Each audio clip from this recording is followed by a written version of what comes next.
YouTube, what the crap's going on? HeirofCarthage back with some more Total War Warhammer Online battles.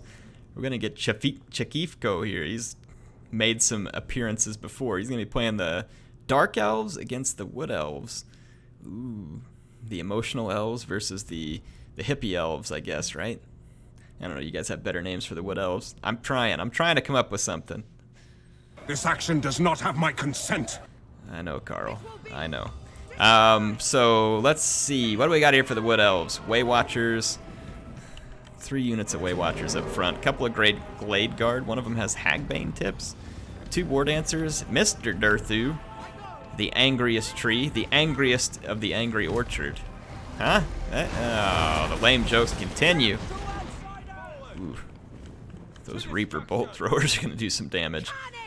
So the bolt throwers should be a nice way to try and keep the Way Watchers back, because Way Watchers are a pretty expensive unit to be letting them come under fire. Now, if the Way Watchers get close enough, they can destroy the Reapers, but they're going to take a ton of damage trying to get that close. The Reaper outranges them by about double. So let's see what happens here. Let's just kind of take a look at the matchups. We got Dryads going up front against Bleak Swords. That would go okay. The War Dancers with Azrae Spear may be intended to help pull down a dragon, but that's not the case here. We've got a Sorceress Lure of Shadow, a Dreadlord with Sword and Shield, 2 Shades with Great Swords. Interesting pick against the Wood Elves, who don't bring a lot of armored infantry. So that is a strange pick indeed. I would almost think that, I don't know. If Chakifko is watching, why did you pick those out of curiosity versus dual weapons? With the Wood Elves. Again, curiosity. There may be a reason for it that I just don't understand or didn't pick up immediately. So here comes the Bleak Swords, going to engage the Dryads. I would think the Dryads would do okay, but I mean, the Dryads have already taken a bit of a beating. These Hagbane tips get destroyed. This other Glade Guard is likely to end up in the same situation. There's some Dark Riders sitting on the flanks, waiting to move in, and then over here we've got some Cold One Dread Knights as well. Dark Rider's going to get a nice rear charge here, so the Dryads actually get destroyed up front, and the Dark Riders are going to get through here and get to the Glade Guard. The Azrae Spear spent all of their effort protecting the Way Watchers, which makes sense, but at the same time that means they're going to end up sacrificing these Glade Guard. Way Watchers are going to get these cavalry, obviously, but I mean, they're under fire, and the Wood Elves don't really have an answer to the Reaper bolt throwers, and I would think that the Shades with Great Swords, if they start getting a hold of Durthu, it's not going to take long. So there's one Shade unit back here that was helping finish up an Eternal Guard, and should be able to easily do so. Are these guys moving up to get the Way Watchers? Looks like they're moving up to get the Way Watchers. Right now, Durthu's kind of just being ignored. You got the Dark Sorceress and some Bleak Swords keeping him busy. Yeah, the Shades are moving up trying to take out the Way Watchers. We've now got Crossbow Cavalry moving up on the Way Watchers. And the Dreadlord is in here fighting a lot of Azrae Spear. This one's suffering a lot of leadership from being attacked in the rear. And it actually routs. Murderous Prowess kicking in now too. It's going to make a difference. These other Azrae Spear are putting an absolute beating on that Dreadlord because he's on a horse. But the Way Watchers are definitely biting the dust. Here comes some Wild Riders. I don't know where these guys were, but they needed to get the bolt throwers. At this point, it looks like it's going to end up kind of turning into a fairly savage beatdown on the part of the Dark Elves here. I wouldn't want to take the Wood Elves against the Dark Elves, to be quite honest.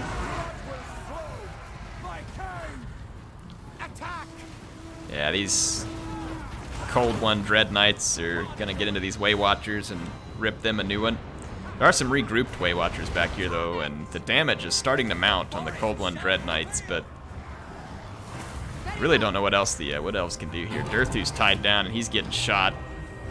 There's plenty of units left to shoot him to death. There's a ton of fast movers left, so the Way Watchers are going to get hunted down. It's only a matter of time at this point. Some Azrae Spear have come back from routing. I don't know how much good they'll be against this many units. They're in kind of an overwhelming situation, and you even got these Dark Riders with Repeater Crossbow back here. Durthu trying to doom flock his way out of this. Won't exactly work. enfeebling foe being used on Durthu. It's hard to enfeeble a giant tree, but I suppose you can do it. So the Shade's pushing up, just trying to get an engagement range with the Way Watchers. The Way Watchers trying to keep their distance for obvious reasons. But it's too late. The Wood Elves took too much of a beating. I'm not sure Durthu is the pick I would really want to go with against the Dark Elves. I guess you can. I mean, he's got the Lure of Beast, which can be useful.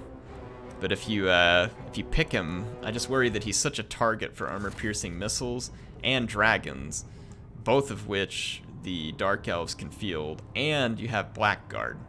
So I can think of several units that Durthu would just really not want to engage. So I'm not sure if Durthu would be my pick. A Gladion, a Dragon, to me is also a bit of a risky pick, just because, again, the armor-piercing missiles. Now, you have range on your side if you're playing the Wood Elves, but you're going to have trouble in the infantry fight. And cavalry, it just kind of depends on what the Dark Elf player brings. If the Dark Elf player brings some stuff like the Cold One Dread Knights, yeah, you're going to have trouble. But if they only field stuff like Dark Riders, now, I mean, Wild Riders can own Dark Riders, you know, all day long, but Dark Riders cost half as much, so they literally have to own them like 2 for 1, which they might, because Wild Riders have really solid attack. They're just kind of a flimsy unit, so that's really the only downside to Wild Riders. For a light cavalry unit, they have excellent attack, really good attack, but that's their downside, is they're just kind of flimsy. So I think the Way Watchers here may have been an overinvestment, especially considering some of the tools that Dark Elves have, like the Bolt Throwers are a nice counter. I mean, honestly, the Bolt Throwers are a nice counter to Archers in general. So if you're going to play as the Wood Elves and you want to depend on Archers, you got to have an answer to the Bolt Throwers somehow. So I don't know.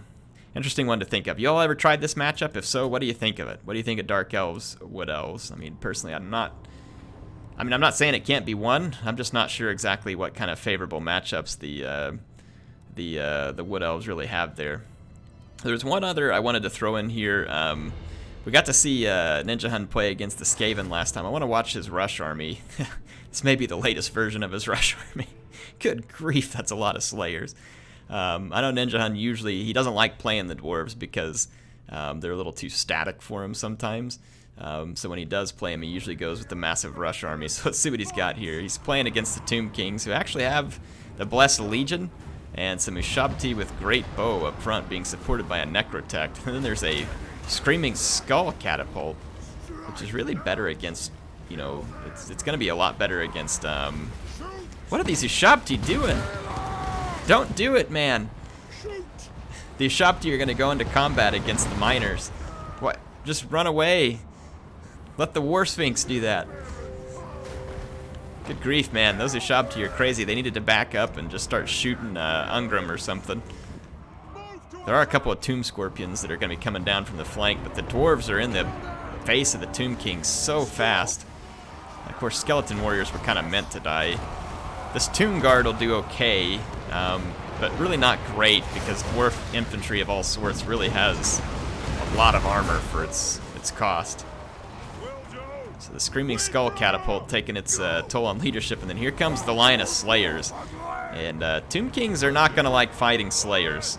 Most Tomb King units have very low armor in terms of infantry, so Tomb Guard is the only one that has any resistance to the Slayers, and honestly, it's not great resistance. The Slayers have a decent bit of armor piercing for not being a dedicated armor piercing unit. So let's see what's being used over here. Uskep's Incantation of Desiccation. It's going to debuff a lot of these units around it. That's a nice debuff. That War Sphinx that Cetra's on top of, he's going to get some work done. But again, throwing in these Ushabti here was way too soon and unnecessary. Needed to tank out more of the infantry and keep those Ushabti back at a distance. Look at this, Slayers around the flank, all over the Bowman, all over the Screaming Skull Catapult. So that's going to be the end of the Bowman and the Catapult. And the Tomb Kings just were not prepared for this pick, I don't think. I mean, the Kimrian War Sphinx, not a bad choice versus Dwarves. Anti-armor, anti-infantry. Definitely a unit that could be used to get some work done. You can see the Slayers are having very little effect on him, at least so far. Maybe they will in a minute. But Cetra's killed 71 Dawi already. A little bit of healing coming in for the Tomb Kings here. The Scorpions will do okay against the dwarf units, but I mean, there's so many Slayers here, and they don't rout. I just don't know how the Tomb King constructs could really survive long enough to kill all these Slayers. I don't think they can. I mean, if you got, like, super cheesy and insisted on cycle charging over and over again with the War Sphinx, maybe it would help, but I just don't think that the Tomb Kings are going to have enough to withstand this. Comes another bout of healing, but it won't really matter because it's just down to the one Tomb Guard unit. So the Tomb Kings are left with basically just their constructs, and despite the fact that those constructs will probably get a pretty healthy number of kills, it's pretty much going to end there. See, this Tomb Scorpion over here is actually getting whooped up on pretty bad. He's gotten 42 kills, but it's not going to be near enough. The third bout of healing coming in for the Skeleton Warriors, but again, little good that's going to do at this point. Writing's pretty much on the wall. I mean, but look at the damage that Cetra is able to deal over here to these infantry. He's already got 93 kills, and he's dealt a tremendous amount of damage to all these infantry. He keeps using Uskef's Desiccation, which is definitely slowing down the rate at which the Slayers and other units around can attack him. I don't know that their defense being lowered is really going to matter too much, but it might, because the melee attack on the Sphinx is pretty low. I'm guessing the Sphinx does a lot of its damage via splash damage. The Scorpion's going down. It's losing its leadership. It's going to start crumbling.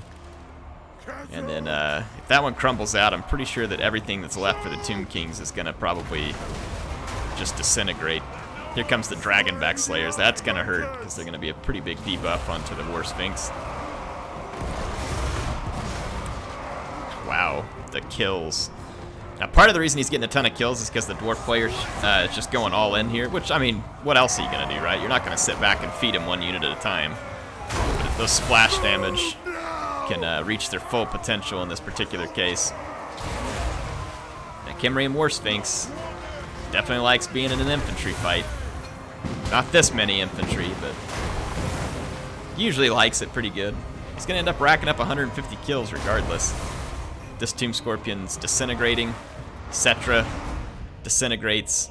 Successful Dwarf Rush against the Tomb Kings. Honestly, that is going to be a pretty difficult Dwarf army to counter as the Tomb Kings. You would end up needing a very specific counter build to it, I think. I mean, if you brought a ton of Tomb Guard, even if you did that, I would be a little bit concerned just because of how many miners with blasting charges there are, and the fact that Tomb Guard only has 50 armor. I don't know how well they trade against Slayers. It might be good, for all I know. It might be good, but again, it means you'd have to pick it, and you'd have to use it well. So, and you think about the cost of Cetra up on that Kimrian War Sphinx, that is pretty expensive. Pretty expensive indeed. So Cetra is a very expensive lord, probably a little more expensive than what he should be for what he does. It'd be nice to see him maybe balanced down by costing a little less, but he does have decent characteristics about him. He's definitely a pretty decent lord. So Ungrim and his army of Slayers, so the Slayer King leading an army of Slayers and Miners, quite successfully in that case. Hope y'all enjoyed that one. Hope y'all enjoyed the battles in general. I will be back with more battles. If you want to submit a battle to me, send it to airtotalwar@gmail.com. I've got a lot more submissions. I'm going to go through those. I'm also going to be playing some battles of my own. If you are wondering what's coming up next, I've got some Katep campaign coming up tomorrow. We'll rotate that with some Karl Franz campaign. I am going to be showing some more Surviving Mars. And eventually, whenever Thrones of Britannia releases, we'll show that too. Though I have to admit, it's not getting a ton of views when I'm showing it right now. So if the interest level isn't good, I'm probably not going to spend a ton of time on it, but I'll cover it. Personally, I still like playing Warhammer more than I like Thrones of Britannia, but I'm going to gauge the interest level for the viewers, and just even on the pre-release footage, the interest level seems pretty low. So I don't know. We'll see. We'll see. I'll definitely give it a shot. And Total War Arena will be back soon too, so just be patient. I just haven't had a lot of time to play it. I do still like it, and I do want to play it. I've just not had a bunch of time. And it takes a little time to play that game. So, HeirofCarthage signing out for now. I will see you all back soon.